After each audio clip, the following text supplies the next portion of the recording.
My leg went out the sunroof first, and the car kind of landed on top of it, and then I was ejected from the vehicle. I knew that my leg was broke. I didn't know the severity of the situation. They said that I had lost a lot of blood and that I was the severity of the trauma that I was going first. And I told them, I said, I know I have a right to refuse treatment. If you don't put my husband in the vehicle, I'm not going.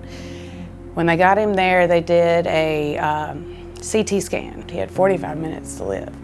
If I would not have put him in there, he wouldn't be alive today. Well, once I got into the room, I had a phone, and I called my grandma. I told her, I said, Mama, I said, they're gonna take my leg. She said, what? I said, they're gonna take my leg now. She said, no, they're not. Dr. McIntyre came in, and he said, I'm gonna save that leg. And we did every possible thing that we could have. I had 32 surgeries. I did everything correct. You've got 3 options. And I said, okay. And she said, we can either take it now, and I said, you can go and be happy. We can either try and let it sit. It could get in your bloodstream and you could die. Or we try and go in and clean it out, but with it already being on the bone, it's 97% chance that it's not going to be effective. And I said, well, where was my option? I said, can I at least have my paper and let's go. So 3 days later, we had the surgery. My leg is amputated right here, so I only have this that I'm missing.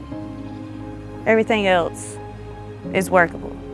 Mississippi Department of Rehabilitation Services Assistive Technology Department came in and made this bathroom accessible to Randy. Randy is a wheelchair user sometimes and also has a prosthetic. So we widened the doors. They removed a double vanity so that she had more room. And most importantly, there was a tub and shower, and they removed that and made it accessible for her. You know, I never thought that I could even take a shower again, you know, so it's given me purpose, it's given me hope. She's a shining example of what happens when you give somebody back their life, because she was only existing prior to that, and had it not been for MDRS to be there for her, I don't know, I'm really not sure she would be alive.